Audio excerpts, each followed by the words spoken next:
Hey there, Rocket Punch fans! We're gonna take a look at this! The Shadowdark, the Westward Reaches Player's Guide! The newest Kickstarter by Kelsey! Let's go check it out! It's gonna be awesome! Alright, today we're gonna take a look at the new Kickstarter by Kelsey Dionne, the creator of Shadowdark, and the newest Westward Marches type of campaign book. And this is called the Westward Reaches. And this here is the Player's Guide, which was just released yesterday. So let's take a quick look. This thing's awesome. So we got the cover. We got kind of a map, and on the PDF, it's kind of weird like this. So I made a little example map. So to make this a little bit more readable for everybody, to take a quick look, I slapped this together. You can see that the areas of the first three zines are in this map. So part of this campaign that Kelsey did was originally, I think it was just going to be zine 4, 5, and 6, but she actually expanded it, and she's given us 4, 5, and 6, and another version where two books, the Player's Guide, the Dungeon Master's Guide, are going to be crammed together, and then an overall encompassing world. So it won't just be zines, but taking that information and throwing it together. So you can see here we have the first zine, the Gloaming. We also have the deserts down here, which is from the second zine, the Red Sands. And we also have from third zine, which I forgot the title of, but you see the Icelandic kind of north area where the Vikings are at. So that looks really cool. And then the other three zines are in here as well. And then I think a whole bunch of other little things. So you see some cities and things like that that are in here that I don't think were in the original zines. So we can get back to the next pages. We got the nice little credits there. And we have a forward introduction. I'm not going to go through here. You can read that. I'm going to, I want you to enjoy some of those messages and things like that. You can see the contents. We have all the classes from 1, 2, 3, 4, 5, and 6 of those zines. We have some new stuff, some gear, magic, gameplay, and gods and patrons, which is actually one of my favorite sections in this book. You got the overview, and you got that cool black and white. You got what everyone knows. So in this setting, you have all these kind of general ideas that everybody, all the peoples of this land generally know. But as she says in here, some of these might not even be true. And I like that. And especially number 8, magic is terribly dangerous. So right here you got Life in the Reaches. So it gives you a little bit of more depth to some of the ancestries in here. I mean, my personal favorite's the humans. And I like what she did here as she put down on ancestries. You have humans at more than 50% of the population, which makes sense to me. That's kind of part of the humans' superpower, is that they reproduce a bit more, so there's more of them. And I like that. I like it. Makes sense. And then you have elf, dwarf, halfling, goblins. Only a small amount of people could be goblins, half elves, half orcs, and kobold is 1%. So I do like that. It kind of balances it out nicely to give humans a bit more of a hold on this area, at least, of the map. So you got the characters, you got your dwarf ancestry, you got some new ways to make names, and this cool little dwarf trinket thing, which is cool. Give you a little bit of spice to your character here. Same with the elves. Got some elf trinkets. You got the goblin trinkets, and it goes over the populations and things like that. I like that. The half-elves, a little bit on that. The elf half, more trinkets. The half-orcs, halflings, and the humans, the best ones, hands down. And these dudes, kobolds.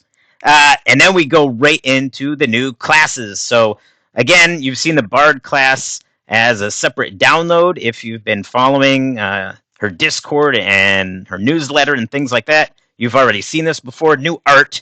I do like the old Bard art personally, but that's just my personal opinion.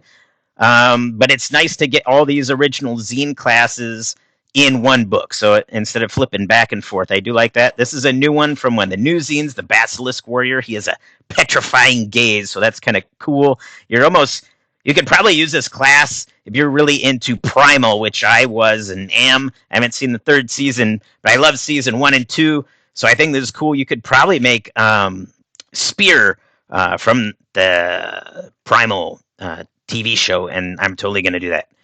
Then you have the Delver class, which is new for these.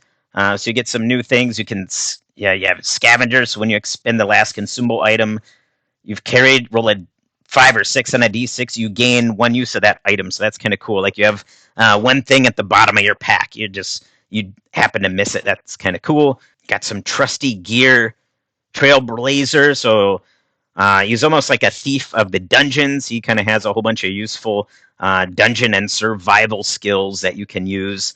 I think that'll really help out climbing, swimming, foraging, understanding unknown languages. I think that'll help a lot if you don't have a mage with read languages, read magics, that kind of thing. And then you can natural ability at escaping terrain hazards, things like that. I like that. Desert Rider, we've seen that in Zine 2. Duelist class, this is new. I think it's from Zine 6. So you can taunt your enemy, so you're kind of like a Frenchman, I guess. You can parry attacks and things like that. That is always cool. You got some new talents for that class. Green Knight class, Rooted. 3 times per day activate. On your turn, negate all damage you take until your next turn begins. That's pretty cool. You can cast druidic spells. That's handy. So that's really cool. That's an interesting class. You only get a little bit of magic, not too much, so you're not overpowered. So you're basically like warrior priest of Geed. So that is pretty cool. Knight of St. Idris, he's in Zine 1. I do like him. I like the demonic knights. I do like this picture. I like Zine 1 picture as well. The Kaizian archer class. I love archers, so I think this is cool. You're almost kind of like a Mongolian on the steppes. I think, oh, and it says right there. I think that's a really cool class. You have your mount, Hawkeye, 3 times per day, add 1 plus half your level. That's cool. So you're kind of like a little bit of a fighter there. Monk, for a martial artist, I've just never liked monks in my fantasy RPGs. I've never played monks of any kind or ninjas or things. Oddly enough, I never had Oriental Adventures. I don't know why. I don't know. I think that stuff looks cool, but I just don't want it in my fantasy. But, it's cool to have options there if people want to use it. I don't really have too much of a complaint. It depends what the campaign's going to be, of course. So Fist of the Moon God, your strikes are +0 magic weapons. That's cool. So it's no bonus, but you're able to hit any kind of magical creature. I like that. And then it goes up in levels. Still the Heart, you can stop your metabolism for a total number of rounds per day equal to your level. You gain some benefits. You don't need to breathe. Oh, that's really useful. Like if there's a trap where poison comes in, that poison should dissipate after a while. So that is nice that you can kind of hold your breath for a while. Necromancer class, totally. I want to totally try the Necromancer class. I think that's really interesting. You have Death Sense, River of Death. Your spirit has walked the eternal river. You have learned to resist the pull of death. You do not die at 0 con, and you roll a d6 for your death timer instead of d4. I do like that. I do like that a lot. I like not dying at 0. I like using the wounds from Zine 2. So if you hit exactly 0, you get a wound, but you can still kind of be up and around unless you roll instant death and your heart explodes, something like that. That's always a chance. Paladin class. That's kind of cool. I could be Eric from Dungeons and Dragons cartoon. That's cool. Maybe a less annoying Eric. I don't know. It is me, so it might be an annoying Eric. You got your Chivalric Oath, so that's kind of cool. Inspiring Presence. Allies within near of you rise from dying on a roll of 18 to 20. That's pretty useful. So you get a little bit of a bigger chance to survive. You got a cool mount, and you have a named blade. I like the named blade because not only is it a weapon, but you also, you get that whole name blade. You have a cool artifact that kind of stays with you. I like the idea of a magical weapon that kind of grows with you. I think that's really cool. I think instead of every time you find a magic weapon, you throw your old one into the pile of used magic weapons you don't use. So this one you're going to keep this weapon with you forever. So I think that's really cool, and it makes it more fun than just a boring old weapon. Pit Fighter, I like this art a lot. I think this really screams Pit Fighter more than the original art. Like I say, all the art's really good, but just, certain pieces appeal to me more than others, and I really like this. It screams Pit Fighter. Ranger class, we've seen this before. Personally, I like the original Ranger class. I think that was done by Kelsey's wife. I think did that piece, and it is awesome because I love Rangers. Another one we've seen before in the 3rd zine. Again, I probably wouldn't play this myself. I don't want ninjas and monks in my fantasy, but you could use this really to do very Oriental adventures as you reflavor the thief, the fighter, the mage, and everything. You could use this in that type of setting. The roustabout, which we've seen before, I do like this art for the roustabout. I think this is a really cool and interesting thing you can use. Just what happens to all those people who have crappy rolls. Instead of re-rolling, you're just going to play a roustabout, and sometimes you get pretty lucky. So if you roll a 12 on your talent, you learn any spell of a tier equal to half your level rounded down. So that is pretty cool. So you could just be like some dude who learned a spell. That's interesting. You have Lucksmith, so you get advantage on your new luck spend. That is very handy. And you got your surprising guts and things like that. Seawolf class, we've seen that before in the third zine. I like the original art. I think that's pretty cool. Especially the cover to zine 3. I really like that. Seer class, we've seen that in 3. The Warlock, trying to remember the zine, but that is cool. I like the whole tattooed cultist feeling. The Warlock is not really an eldritch blast throwing dude. He's more of a cultist type. I think that would have made a really cool title for this class instead of Warlock. I think it might have made more sense, but I understand where she's going with the Warlock because you do have a patron, so it does make sense either way, but you could explain it to people that this is more of a cultist who actually has contact with the patron instead of just a low-level cultist guy. Got the Witch class, which is super cool. I do like the Zine 1 where it's hammering a little straw doll into the tree. That's pretty cool. Weirdling classes, another new one. Dark knocked and you knocked back. I think that's really cool. So you have some kind of hideous biology, so you can hideously stretch your body to fit through inch-wide cracks. That's pretty interesting. I don't know if I'd use it. It starts getting, I don't know, maybe. I don't know. I tend to use the more vanilla classes, but I do like the dark classes, but this guy is a little bit more strange. I don't know how I'd play that. I guess if you're playing a lot of warlocks and maybe culty kind of game, maybe some Cthulhu, Dark Cthulhu, which I do like, I think that character might fit in there really cool. Maybe a warlock, you started as a cultist, maybe cultist background, and instead of becoming the warlock class, he's a weirdling, so maybe he was gifted with some of the magical powers of Mugdalblub. That's really cool, and Mugdalblub's really an awesome patron for you. And I like the little corruption scale you have here. That's pretty cool. You got a whole bunch of new backgrounds for the classes. Again, secrets, I like this, so it's a new, quick way to kind of flesh out, not really a backstory or background, but some more flavor. So you can kind of imagine this character and make each little character you make. So if you have like 10 fighters, like each fighter is a little bit different because he has a little background secret. You catastrophically failed out of a famous wizard's college. That's really cool. You write scandalous books and stories under a pen name. You died once, but somehow you have come back to life. So these are all really interesting little ideas here. You got your new titles. And here you got factions. So factions are pretty interesting, and they were missing out of the original book. But I think factions are an interesting way to kind of start moving up and moving throughout the world. You know, maybe once you're level 3, your team might start joining some faction within the world. And she's provided a whole bunch of interesting factions, or you could make your own with the faction generator up here.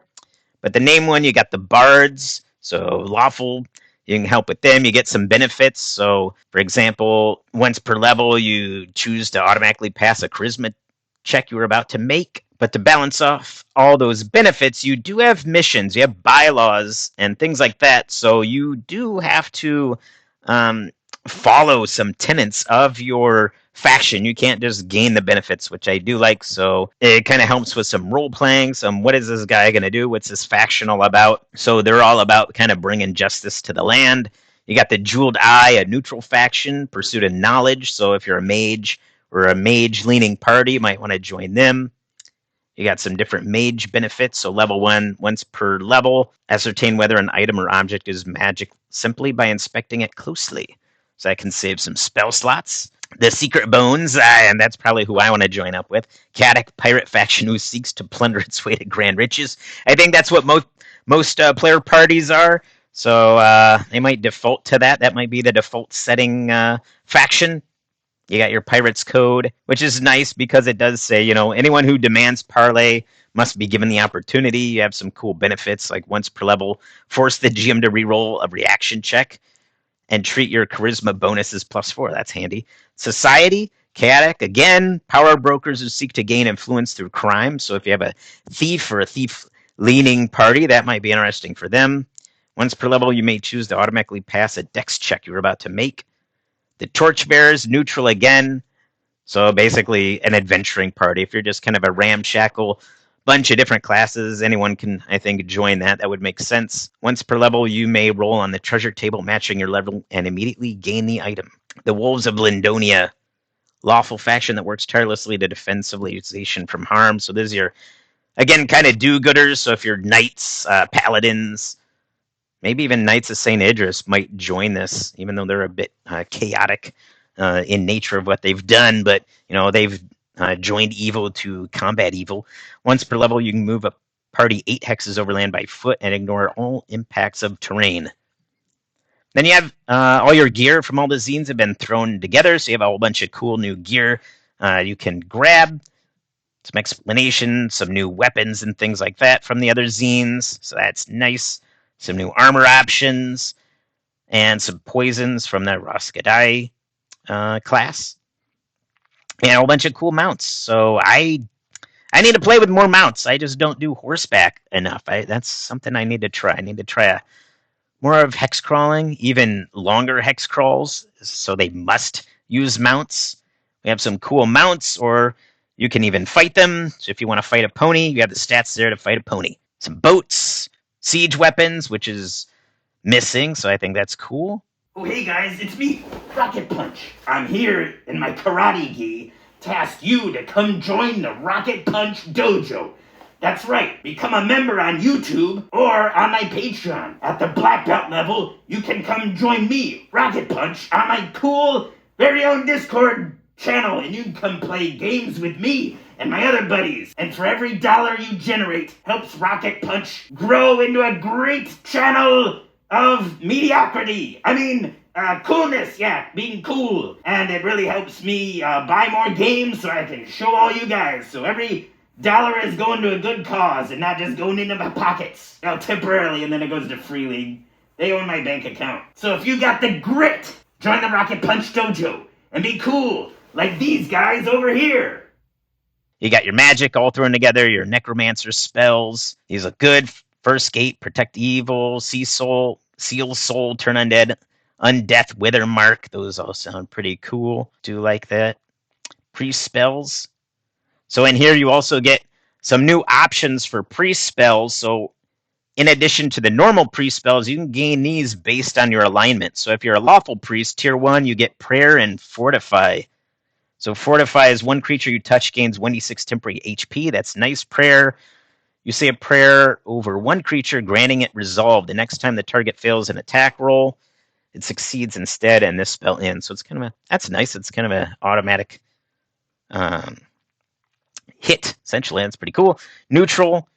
You get Detect Magic and Thorn. Chaotic priests, yes. Worship a chaotic deity. You get Darkness instead of Light and Protection from Good. I think that's pretty interesting.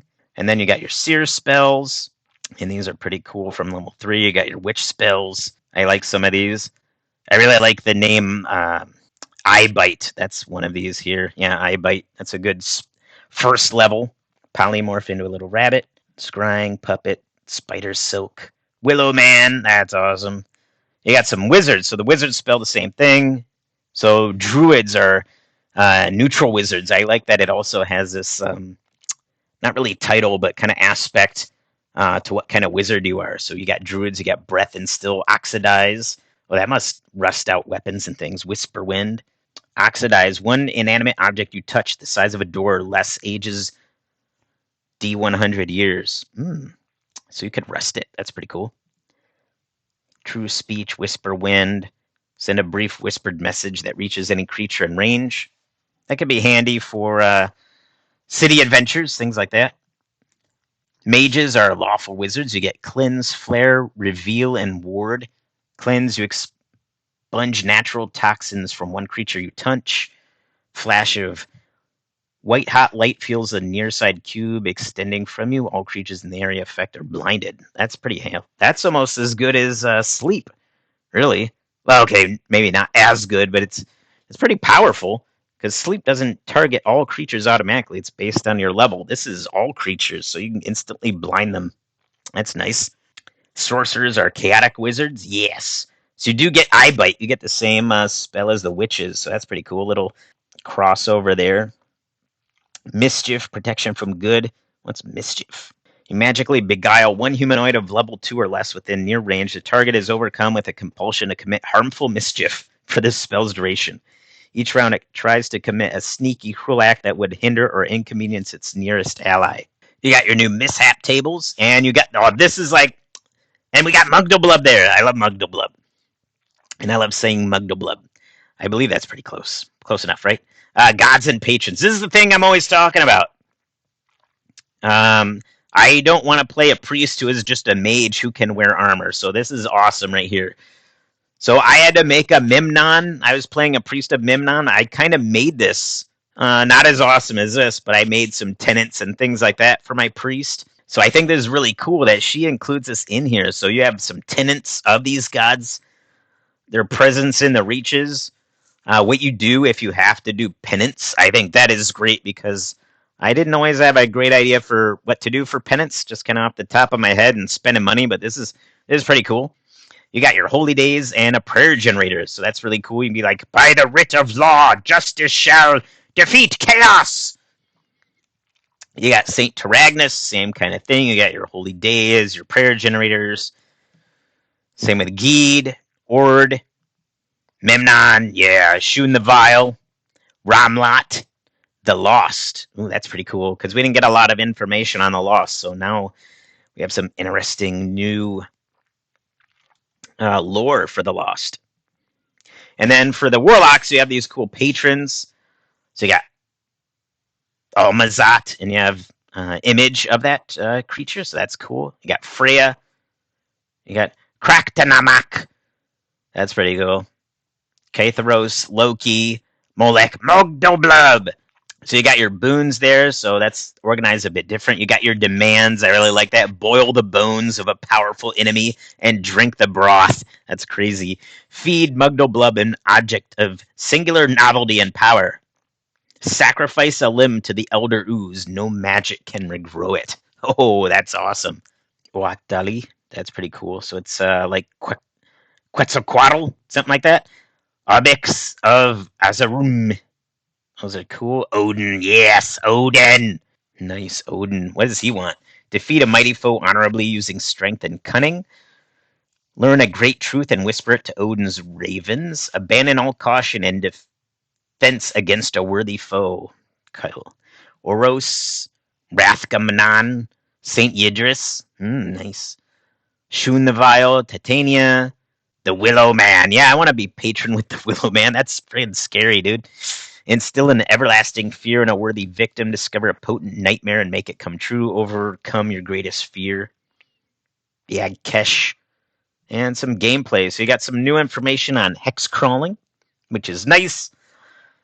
Always nice to see more hex crawling. I need to do more and more of that. I really enjoy it. You got some climate for each of the each of the regions. So what spring, fall, summer, and winter are like. How to deal with harsh climate, more on camping, a little bit on fast travel, which is really important if you're going to do Western Reaches. At the end of the game, you only have enough time to go back, so you can just roll a procedure. So the procedure is you estimate the time needed for the journey to get back. One PC may make an int check to scavenge for the group. PCs reach their intended destination, they arrive drained, and if applicable. So that's really nice if you want to fast travel between hexes that you've entered, or you want to get back to your base. I think that's nice. You got this travel procedure for hex crawling. I think that's really handy for people who haven't done any hex crawling. And you have another new little thing. You got your renown that can grow. So that's really cool. So your renown starts out being equal to your charisma modifier. It can be negative. Oh, that's cool. So 3 or less, you're invisible. 4 to 7, you get a +1 renown business.